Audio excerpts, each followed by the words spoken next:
एक समय की बात है, एक बार एक गांव में भयंकर बाढ़ आई। इतनी तेज बाढ़ कि सब कुछ बह गया। उसी गांव में एक किसान का बहुत गरीब परिवार रहता था, जिनके पास खाने को कुछ न था। उसके पास थोड़े बहुत अनाज की वस्तुएं थीं, लेकिन बाढ़ में उस सब बर्बाद हो गई और जो कुछ बचा था सब नष्ट हो गया। उस किसान का एक लड़का था।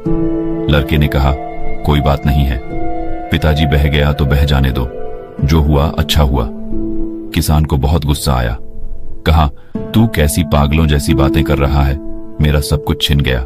यहाँ पे खाने को मेरे पास अनाज नहीं है और रहने को जो भी हमारे घर था वो बाढ़ में बह गया। इसमें अच्छा क्या है? ये सब कुछ बहुत बुरा हुआ है। किसान को बहुत गुस्सा आया और उसने लड़के को घर से भगा दिया और बोला, तू यहां से चला जा, तू यहां रहने लायक नहीं है।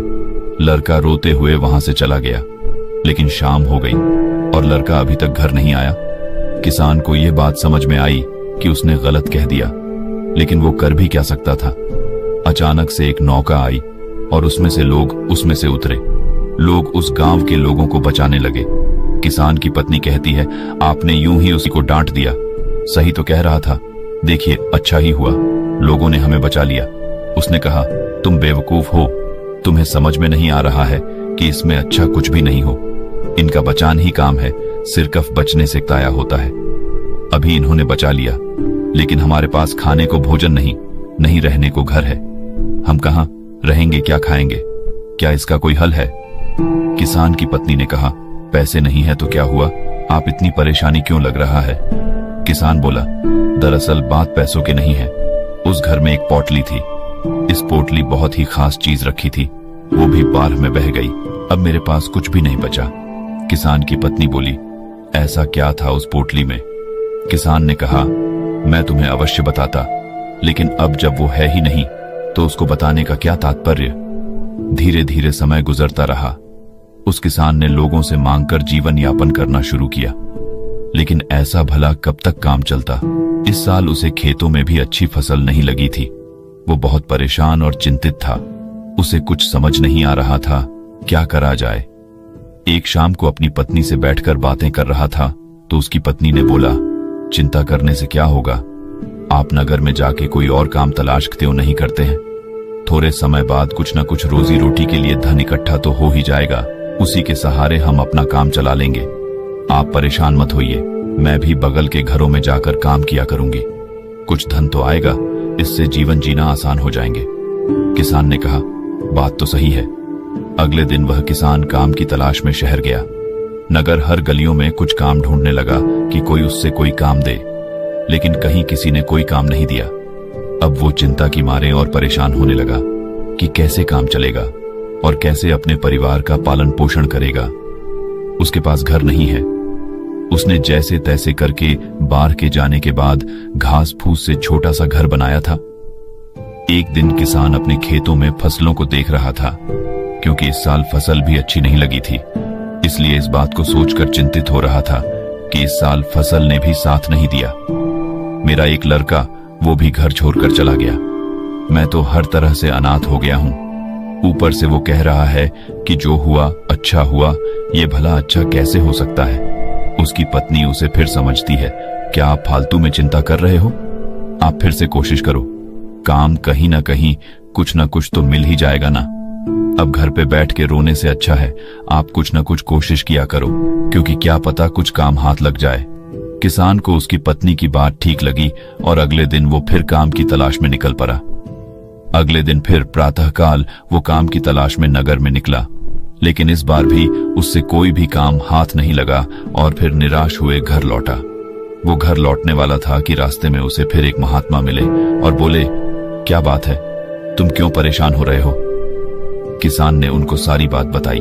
दरअसल बाढ़ में मेरा सारा घर बह गया और मेरे पास खाने को अनाज नहीं, रहने को घर नहीं। छोटा सा घर मैंने कैसे भी करके बनाया है और फिर भी मैं जीवन बड़ी मुश्किल से गुजार कर रहा हूं। उस महात्मा ने कहा कि इसमें परेशान होने वाली क्या बात है? महात्मा से उस किसान ने कहा, परेशान वाली बात नहीं है कि मैंने गुस्से में अपने लड़के को सुना दिया था और वो उस दिन से घर छोड़कर चला गया। महात्मा ने कहा, तभी तो मैं कह रहा हूं जो हुआ अच्छा हुआ। किसान को फिर गुस्सा आया। बोला, आप ऐसी बातें कैसे कर सकते हैं? मैं इतना परेशान हूं, मेरा सब कुछ छीना हुआ है, मेरे पास खाने में कुछ भी नहीं, मेरा लड़का भी मेरा साथ नहीं दिया और वो भी घर छोड़कर चला गया। इसमें क्या अच्छा है और क्या अच्छा हो सकता है? ये तो हर तरह से बुरा है। महात्मा ने कहा, सब्र रखो, हर सवाल का जवाब तुम्हारे समय आने पे मिल जाएगा, तुम परेशान ना हो। वो महात्मा वहां से चले गए। किसान को फिर अफसोस हुआ कि महात्मा को देने के लिए उसके पास कुछ भी नहीं है, लेकिन वो उस रात को ये सोच के हैरान था कि आखिर जो होता है अच्छे के लिए कैसे होता है। मेरे साथ तो अच्छा हुआ ही नहीं। लेकिन अगले दिन वो फिर काम की तलाश में वो नगर में निकल जाता है। लेकिन इस बार किस्मत उसकी सही होती है और उसे एक बड़े सेठ के घर में उसे करने के लिए कुछ काम मिल जाता है। सेठ बड़े दयालु होते हैं और वहां पे पैसे भी कोई दिक्कत नहीं है। वो सेठ कहते हैं, और तुम्हें कोई दिक्कत है तो मेरे घर पे बगल में एक मकान खाली पड़ा है, तुम वहां पे रह सकते हो। किसान ने कहा, नहीं नहीं, मैं आपका बहुत आभारी हूं, मैं वहीं ठीक हूं। उसने अच्छी तनख्वाह पे उस किसान को काम पर रख लिया। अब वो किसान और उसकी पत्नी बहुत खुश थे। अगले दिन रात को उसका दरवाजा एक लड़के ने खटखटाया। उन्होंने दरवाजा खोला और देखे, हैरान रह गए कि एक लड़का लंबी सी कर और बड़ा सा बैग ली दरवाजे के सामने खड़ा था। किसान बिल्कुल आश्चर्यचकित रह गया। उसे समझ में नहीं आई है कौन है। लड़के ने बोला, पापा, मैं हूं आपका लड़का। वो हैरान रह गया, आखिर ये कैसे हुआ? ये क्या चमत्कार है? लड़की ने बोला, आपने घर बदल लिया, हमें बताया नहीं। मैंने गांव वालों से पूछा तो उन्होंने बताया कि अब हमारा घर यहाँ पे है। दरअसल मैं उस दिन यहाँ से निकलकर दूर शहर में काम की तलाश में निकला था और मुझे वहां पे कहाँ मिल गया और मैं वहीं पर व्यापार करने लगा और उस व्यापार में मुझे बहुत मुनाफा हुआ और आज उसकी बदौलत मैं आपसे मिलने आया हूं। और मैं आपको बता दूं, मैंने वहां पे नगर में एक और घर बनवा लिया है। किसान खुशी के मारे कूदने लगा। उसे समझ में आ गया। लड़के ने कहा, पापा, मैंने कहा था ना, जो होता है अच्छे के लिए होता है। अगर मैं उस दिन बाहर नहीं आई होती और इन सब कुछ बहा नहीं होता तो क्या पता ये बात मैं आपसे बोलता नहीं। अगर ये बात मैं ना बोलता तो आप मुझे घर से बाहर नहीं भगाते और ना ही मैं रोजगार के लिए नगर में तलाश करता। किसान ने कहा, हाँ, मुझे ये बात समझ में आ गई, ये बिल्कुल सही बात है। देखो, उसकी बात की वजह से मुझे भी एक बड़े घर में नौकरी मिल गई है, यानी अब डबल मुनाफा, डबल पैसे और हर तरह से फायदा ही फायदा। हम तो मालामाल हो गए बेटे। किसान और लड़का जोर जोर से उछलने लगे। कहानी के बाद महात्मा ने उस नवयुवक को समझाया, जिंदगी में एक बात याद रखना, इंसान की सोच बहुत बड़ी नहीं है कि वो कुदरत के फैसले को नहीं समझ सकता और ना ये जान पाता है कभी कि उसके साथ जो हुआ अच्छे के लिए हुआ है। वो सिर्फ आज को देखता है कि उसके साथ बहुत बुरा हुआ। लेकिन सच में देखा जाए तो अगर अच्छी नीयत और मन साफ है तो कभी किसी के साथ बुरा नहीं होता। महात्मा ने उस नवयुवक को समझाया कि जिंदगी में जब भी तुम्हारा बुरा वक्त आए तो एक बात हमेशा याद रखना कि ये वक्त गुजर जाएगा। इस बात को तुम याद कर लेना कि समय कितना भी बुरा हो, तुम्हारे जिंदगी में कितने भी दुख या फिर मुसीबतों का पहाड़ क्यों ना हो, एक वक्त बाद सब ठीक हो जाता है और सब आसान बन जाता है। बस वो समय बुरा होता है, इसीलिए बुरे वक्त से लड़ने की आदत डालो और बुरे वक्त में ऐसा कोई भी कदम ना उठाओ जिसकी वजह से तुम्हें बाद में पछताना पड़े।